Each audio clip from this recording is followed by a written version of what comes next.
Hey guys, welcome back to my channel. I'm Jessica Flynn and this is Flynn Sisters Home. And today I'm going to show you how I tried to recreate this outdoor wreath and garland set. I wanted to get this for my home, but it was almost $400 for all the pieces that I wanted. So I figured I would make it myself. So here's all the things that I picked up at Hobby Lobby. And I'm going to take you through all the steps that I took to create this look.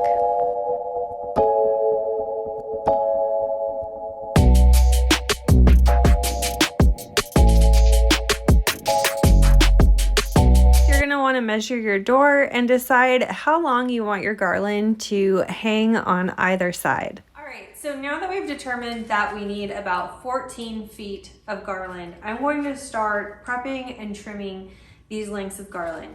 Now I have 3 6-foot lengths, and what we want to start with first is obviously getting these tags off. I've got some wire cutters here and I've also got some gloves on. I don't like this stuff touching my skin, it just dries my hands out. But anyway, we're just going to use our wire trimmers here to get anything off.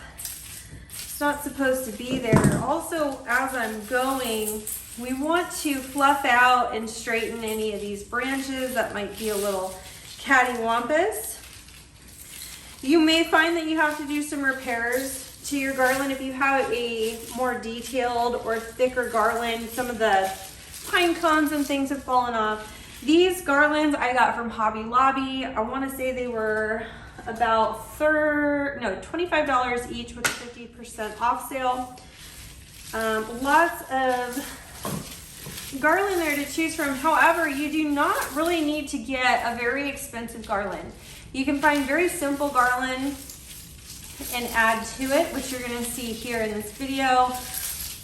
So the base of your garland isn't too important. Just know if this garland isn't very full to begin with, you're going to find yourself adding a lot to it to get your desired thickness. All right, and so now that I've got them all fluffed out and cleaned up, we are ready to trim the centerpiece. So I already measured the sides of my door. We want 5 feet on either side and 4 feet along the top. However, these are 6 feet each. And I think 6 feet on either side would be a fine compromise, but this one that's gonna go along the top has to be trimmed to 4 feet. So I've got some tin snips here, and we're just going to measure out to the 4-foot mark.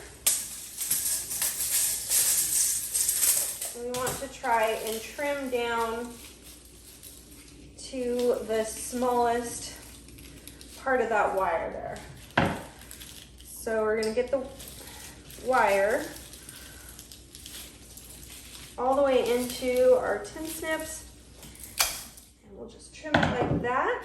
Okay, be careful because the end of that is going to be a little bit sharp after we trim it, and we're going to save these pieces for, I don't know, maybe we can make a little swag or something later on. So we'll set this aside.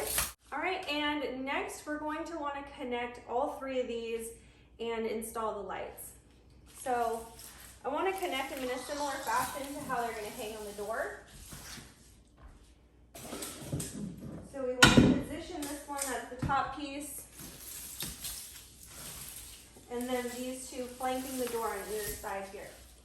All right, so to connect these pieces, I'm going to use kind of what we already have on here. So these things are the strongest wires coming off of our garland here. So I am going to tie these together, kind of wrapping them around each other's points here.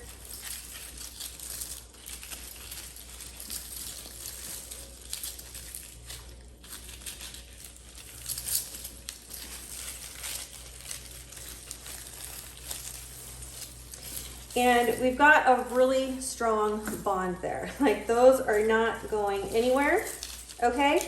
And if we want, we could fold some of these up to make this transition look a little more natural, but you can see that once this is angled on the door, it's not going to be as noticeable, and we're also going to have our bows and things like that. Okay, so that's how we're going to connect these pieces. We're going to do the same thing over here. Okay, and now that we have all three of these connected, we're going to install our lights.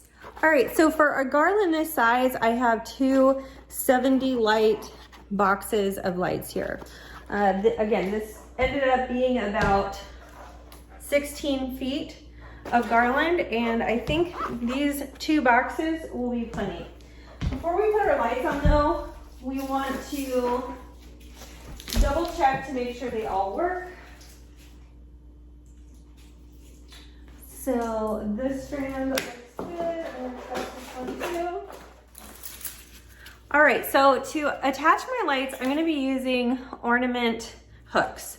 These are just the cheap ornament hooks. Now, of course, you could also use floral wire or something like that, but I just like using these ornament hooks because they're already green, they're pre-cut, simple and easy to work with.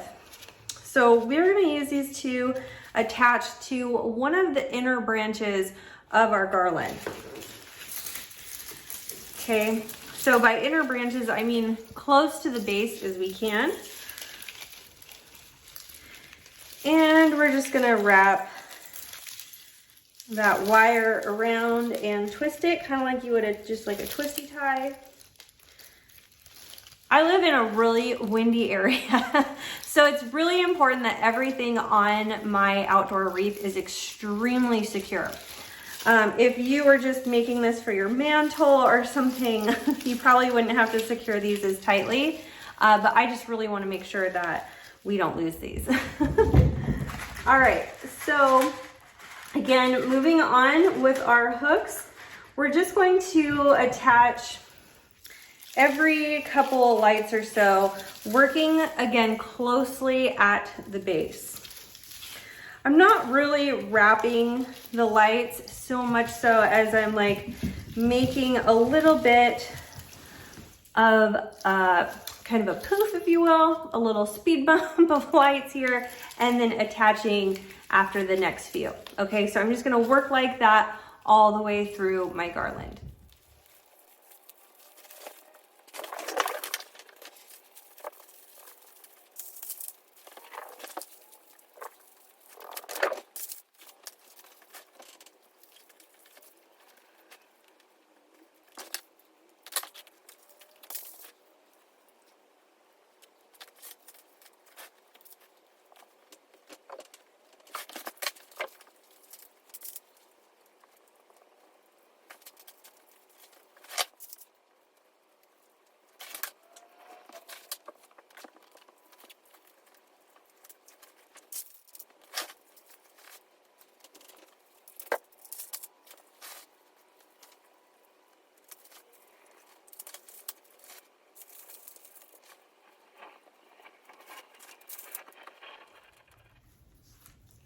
All right, so when I get to the point in the line where we have another strand started, there's this big gap in our wiring. So to hide that, I'm just going to bunch this up here like so, and then we'll tie it off in the center of that with our wire here, and then I will tuck that between a fuller spot on our garland. Now, I'm not quite there yet, so I'm just gonna continue attaching these, and I'll show you what it looks like when we're all done. Okay, so now we have all the lights on. Now, one thing that's important to remember when you're positioning your lights, if you're using two strands, we wanna make sure that the bottom of each strand comes flush with the bottom of your garland. So you'll need to position your lights in a way where both those strands take up all the space that they need so we don't have any extra hanging on the bottom. So what might be helpful is if you place the center of your two strands up in the center of your garland and then work down from there. You might have to reposition your lights like I did, but no problem. You'll see you have a nice, beautiful, full lit look. All right, and so now that we have our lights on, we're gonna move on to the next step. Next, I'm gonna lay out all of my different picks in kind of like a rough draft so I get an idea of how I wanna space these and position them on my garland. I would recommend getting at least 20 each of the picks that you want to kind of go with the look or theme of your garland and your wreath set. And I would get probably 2 styles. So altogether, I got about 40 of these picks, 20 in the white and then 20 in the green.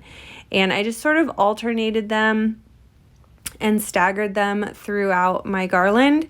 And we're gonna do the same later with our wreath. All of my picks placed how I wanted them. I attached them to my garland at the base of the garland. So the main wire that goes through the whole garland is where I tried to attach most of these.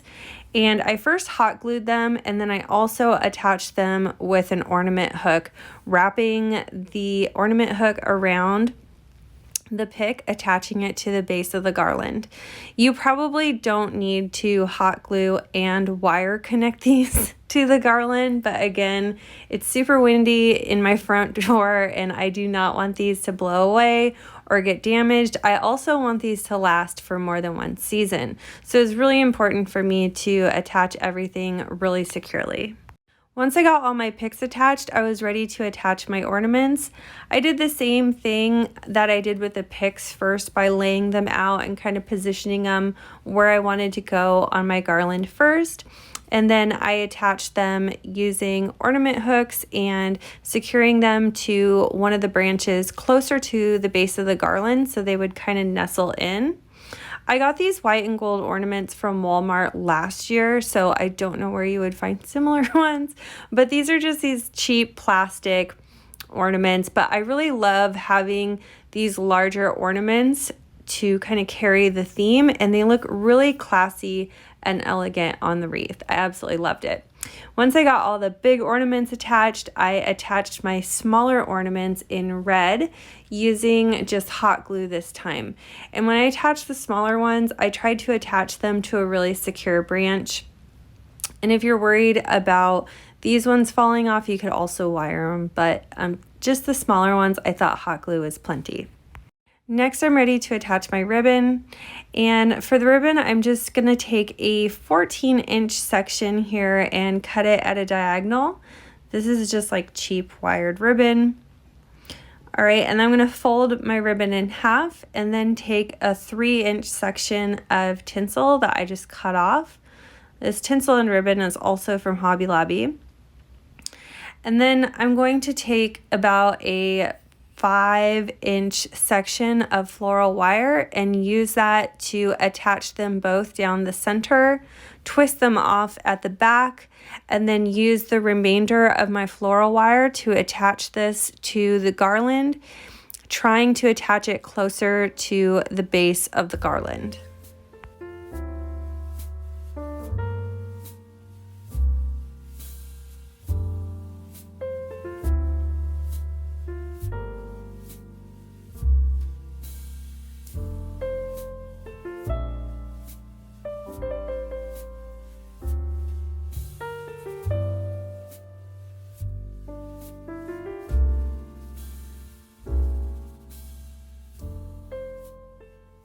Another thing that I did to kind of fill in some space was take some leftover tinsel pieces. Again, this is just 3 inches of cut tinsel, and I would just hot glue it into some of the emptier sections on my garland. That was it for my garland. Now I'm ready to move on to my wreath. So this is just a cheap wreath that I got from Hobby Lobby. I think it was like $7.99 or something. And I've got 2 lengths of these little twinkle lights that have the battery packs. And I'm going to attach these to the base of my wreath around the back by using some of the wreath branches and wrapping those around the battery packs to secure them really tight to the base of my wreath. I'm using 2 20 light strands for this wreath form. Okay, and after we get those battery packs attached, I'm just going to kind of tuck my lights in and around the wreath almost kind of bunching them up in places because this is quite a bit of lights for a wreath this size. But I really like a lot of lights. And I love these battery packs because they have a timer on them. So they come on at the same time and shut off at the same time every night. Once I got my lights installed, I was ready to install my pics. I'm using the same pics I used on my garland to carry the look. I used about 5 of the white ones and I think 6 of the green ones. And I just kind of trimmed the ends so they wouldn't be so long and then placed them how I wanted around my wreath. And once I got them all placed, I attached them with hot glue. This wreath is so full and it holds things so well. I didn't feel the need to wire my pics in addition to hot gluing them this time. Next, I'm ready to attach my ornaments using a 5-inch length of floral wire. I'm going to attach these as close to the base as possible, wrapping that floral wire around the back and tying it like a twist tie to the back base of our wreath. All right, and after I got all my big ornaments on, I hot glued my little red ornaments, just kind of nestling them in wherever they fit. Lastly, we're going to finish with our bow. All I'm doing here is making a loop with about a 12-inch section of ribbon. You can make the loop whatever loop you want the loops on your bow to be. Kind of fluff it a little bit and see. You might want to make it bigger or smaller. And once you've got your desired loop size, you're just going to pinch it with your fingers and cut off the excess. And you're going to repeat that step to create 8 loops. So you're going to want to hold all these bunches in between your hands, okay? And you can see the bow starting to form as you go. Don't worry about all that excess ribbon on the bottom. We're going to address that later. After I got about 5 loops going, I secured them with a length of floral wire just so they didn't go anywhere because it was getting a little hard to hold all those loops at one time. Okay, and then after we got all 8 loops, I just attached them again with a larger piece of floral wire, making sure they were nice and tight and secure. And then I just kind of fluffed my loops and arranged them how I want and trimmed off any of the excess ribbon that was left on the back bottom that I didn't want. You can also use the ribbon that's left on the back of the bow to kind of fluff and curl to make it almost look like additional loops if you wanted to. We're going to secure our bow to our wreath using that length of floral wire on the back of the bow, and I like to put mine at the top, but however you want to do it. So after I got my bow attached, I took some more of those little 3-inch sections of tinsel and hot glued them into any of the spots that need a little extra love. And that's it for this wreath. I absolutely love it. It only took me about 20 minutes to put together, but it looks so detailed and so classy. I'm so happy with how this turned out. Here's the finished look at night. My husband helped me hang the garland using some eye hooks that we wired the garland to. And then the wreath I just hung using a heavy-duty command hook. And that's it. So this one has hung tough through a couple windstorms that we've had since I've hung it. And I absolutely love the look. Let me know what you guys thought in the comments. And if you like my video, please be sure to give us a big thumbs up. And if you haven't already, please subscribe to my channel. I upload videos once a week. I think we're going to start uploading every Monday. Thank you so much for watching and happy holidays.